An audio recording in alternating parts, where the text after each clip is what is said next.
Èyí ni ètò Iri Òwúrọ̀, níbi tí a ti ń yiri ọ̀rọ̀ Ọlọ́run wò láti lè dàgbàsókè nínú ẹ̀mí àti fún ìtọ́ni bí a ti ń jáde lọ lójoojúmọ́. Ìwé Bíbélì Àjùmọ tí a tẹ̀ jáde láti ọwọ́ àjọ ìwé mímọ́ Scripture Union Nigeria ni à ń lò.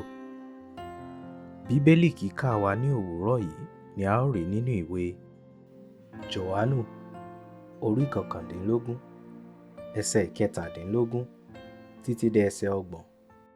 Ó kà báyìí: nítorí náà wọ́n mú Jesu, ó sì jáde lọ, ó ru àgbélèbú fúnra rẹ̀ sí ibi tí à ń pè ní ibi agbárí, ní èdè Hébérù tí à ń pè ní Gọ́gọ́tà, níbi tí wọ́n gbé kàn án mọ́ àgbélèbú, àti àwọn méjì mìíràn pẹ̀lú rẹ̀.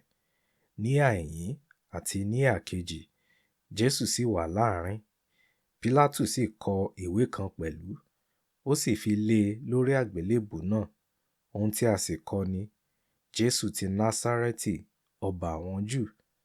Nítorí náà ọ̀pọ̀ àwọn Júù ni ó ka ìwé àkọlé yìí, nítorí ibi tí a gbé kan Jesu mọ́ àgbélèbú súnmọ́ etí ìlú. A sì kọ ọ́ ní èdè Hébérù àti Látìn àti ti Gíríkì. Nítorí náà àwọn olórí àlùfáà àwọn Júù wí fún Pílátù pé, má ṣe kọ ọba àwọn Júù, ṣùgbọ́n pé ọkùnrin yìí wí pé, èmi ni ọba àwọn Júù. Pílátù dáhùn pé, ohun tí mo ti kọ, mo ti kọ ọ́.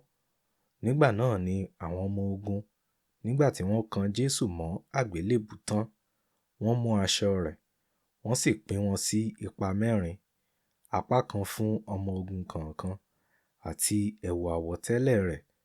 Ṣùgbọ́n ẹ̀wù àwọ̀tẹ́lẹ̀ náà kò ní ojúùrán, wọ́n hun láti òkè títí jálẹ̀. Nítorí náà wọ́n wí fún ara wọn pé, ẹ má jẹ́ kí a fà á ya, ṣùgbọ́n kí a ṣe gègé nítorí rẹ̀, ti ẹni tí yóò jẹ́, kí ìwé mímọ́ kí ó lè ṣẹ, tí ó wí pé, wọ́n pín aṣọ mi láàrín ara wọn, wọ́n sì ṣe gègé fún aṣọ ìlékè mi. Nǹkan wọ̀nyí ni àwọn ọmọ ogun ṣe.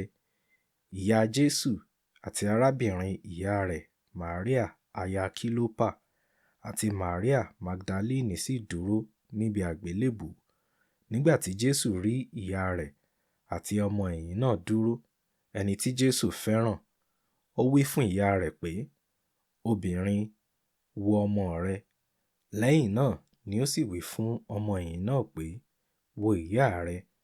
Láti wákàtí náà lọ ni ọmọ ẹ̀yìn náà sì ti mú un lọ sí ilé ara rẹ̀. Lẹ́yìn èyí, bí Jesu ti mọ̀ pé a ti parí ohun gbogbo tán, kí ìwé mímọ́ bá lè ṣẹ, ó wí pé, òǹgbẹ ń gbẹ mí. Ohun èlò kan tí ó kún fún ọtí kíkan wà níbẹ̀. Wọ́n tẹ kànnìkànnì tí ó kún fún ọtí kíkan bọ inú rẹ̀, wọ́n sì fi lé orí igi ísópù, wọ́n sì nà án sí i lẹ́nu. Nígbà tí Jesu sì ti gba ọtí kíkan náà, ó wí pé, ó parí. Ó sì tẹ orí rẹ̀ ba, ó jọ̀wọ́ ẹ̀mí rẹ̀. Wọ́n kan Jesu mọ́ àgbélébù. Gẹ́gẹ́ bí àkọsílẹ̀ Jòhánù, Jesu ru àgbélébù rẹ̀ lọ sí ibi tí wọ́n ti kàn án mọ́ àgbélébù. Ẹsẹ̀ 17. Àsọtẹ́lẹ̀ nípa ikú Jesu wá sí ìmúṣẹ, nítorí pé àárín àwọn arúfin méjì ni wọ́n ti kan Jesu mọ́ àgbélébù. Àsọtẹ́lẹ̀ tí Símónì arúgbó sọ nípa Màríà ìyá Jesu ṣẹ pé, ọ̀kọ̀ tàbí idà yóò gún Màríà lọ́kàn, ní Lúùkù orí 2 ẹsẹ̀ 45. Nígbà tí Màríà jẹ́ ẹlẹ́rìí níbi tí wọ́n ti kan Jesu mọ́ àgbélébù. Ẹsẹ̀ 26. Àwọn ọmọ ogun fún Jesu ní ọtí kíkan mu, wọ́n pín aṣọ rẹ̀ láàrin ara wọn. Ṣé kìí ṣe ọtí kíkan ni ayé rẹ ń fún Jesu mu lójoojúmọ́? Kí Jesu tó kú lórí àgbélébù, ó ṣe ìtọ́jú fún ìyá rẹ̀. Ẹsẹ̀ 26 sí 27. Ìwọ tí àwọn òbí rẹ ṣì wà láyé, kí ni ìtọ́jú tí ò ń ṣe fún àwọn òbí rẹ? Jesu parí iṣẹ́ ìgbàlà rẹ̀ tí ó wá ṣe láyé nígbà tí ó sọ pé, ó parí. Ẹsẹ̀ 30.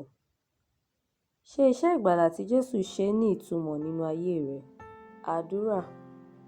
Olúwa, jẹ́ kí n gbé ìgbé ayé mímọ rírì iṣẹ́ ìgbàlà tó ṣe fún mi. Àmín.